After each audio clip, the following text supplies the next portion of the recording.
নমস্কার সবাইকে। আজ কয়েকটা কথা বলবো সবার উদ্দেশ্যে। আমরা যারা ফেসবুক, ইউটিউব ব্যবহার করি, তাদেরকে কিন্তু অনেক কথা শুনতে হয় নিজের আপনজনদের কাছ থেকেই। আর পাড়া প্রতিবেশী তারা তো আছেই। তুমি কিভাবে সফল হবে সে পথ কিন্তু তোমাকে কেউ দেখাবে না। অথচ যখন তুমি সফল হতে শুরু করবে তখন তোমাকে টেনে নিচে নামানোর লোকের কিন্তু অভাব হবে না। তাই কে কী বলল আর কার কথায় কী আসে গেল এটা না ভেবে তোমার কাজ তুমি করে যাও। তুমি যদি সৎ পথে থাকো তাহলে কিন্তু সফলতা একদিন তোমার ঠিকই আসবে। আর এখান থেকে কিন্তু তোমাকে কেউ সরাতে পারবে না।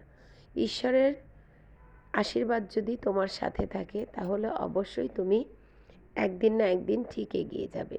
আর তার জন্য তোমার দরকার ধৈর্য। ধৈর্য সহকারে যদি তুমি কাজ করতে পারো তাহলে কিন্তু সফলতার মুখ দেখবেই। এই জন্য বলি যে যেসব আত্মীয় স্বজন বন্ধু বান্ধব বা পাড়া প্রতিবেশী তোমাকে দেখে বা তোমার ভিডিও দেখে যারা নিন্দামূলক কথা বলছে বা তোমাকে ইগনোর করে চলছে, তাদেরকে এড়িয়ে চলো। বিশেষ করে তাদেরকে পারলে ব্লক লিস্টে ফেলে দাও।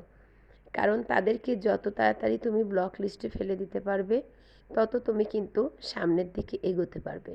তোমার ইতস্তত বোধটা কাজ করবে না যে আমি এই কাজটা করছি তারা দেখে কি বলবে।